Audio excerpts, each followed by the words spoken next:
Welcome to the recap of the Chicago White Sox in game number 3 against Cincinnati. I'm Jonathan Hood, and for my buddy David Kaplan, and this is the recap of the White Sox and their beatdown against the Cincinnati Reds by the score of 17-4. The old adage is, if you're going to get to a starter, get to him early. And the White Sox offense got after ass crack in a big way as they... What's that? Thank you, Ryan. Ashcraft was the starter for Cincinnati. Well, either way, the Sox put up some crooked numbers against Reds pitching. It was fantastic. Alberto, 4 for 4 in the contest with a home run. He had a couple of doubles in the game. He had a walk. He had 4 RBIs. He was popping the popcorn. He was selling tickets at the Great American Ballpark. Luis Robert, once again, he has really been on a tear as of late. A couple of walks, a double, a couple of RBIs, 4 runs scored, and also breaking out of a slump is Andrew Vaughn. Very good to see that Vaughn is able to come through, helping out this White Sox team offensively. He had a triple, he had a double, 4 RBIs, and 2 runs for the Chicago White Sox. Smile, Sox fans, smile! That's 2 series in a row that the White Sox have been able to get the job done. First against the Twins, 2 out of 3, thank goodness. And then against the Cincinnati Reds. Some would say, oh, it's obvious, you could beat the Reds.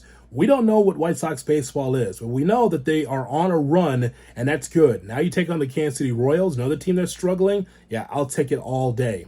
So I really liked what I saw from the White Sox today, and the pitching came through with Kopech. He had plenty of cushion to work with. He was out there, got his first victory of the season, now 1-3 on the year. Gave up a couple of gopher balls, but the game was way out of reach by then.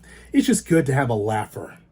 It's so rare the White Sox have had a laugher. You know how difficult the month of April has been, Sox fans. As a Sox fan, I know it was hard to watch. But now that we flipped the calendar into May, it's good to see the White Sox back on track. The team's not fully healthy, but you see the bats starting to come alive, and hopefully the pitching will come along with it. So winning the series against the Reds, winning the series against the Twins, and now Kansas City, let's get on a roll here in the month of May. Let's see what the White Sox can do. I really like what I've been seeing so far. Give me your comments below. What do you think of the White Sox as of late? And can they get on a run here? They might be missing some players, but the White Sox are playing good baseball. It's so good to have a laugh every now and then in a season. Finally, the first laugher. We haven't seen the Sox score, 11 runs in the second? We haven't seen that since the 1950s. So it's 2023. It's about time that they can put up 11 runs in a 1 inning and just blow out the Cincinnati Reds. That's our recap for the Chicago White Sox and their big victory against the Cincinnati Reds by a score of 17-4. Ashcraft. That's right. I'm Jonathan Hood, and for David Kaplan, we'll talk to you next time. Another recap right here on YouTube.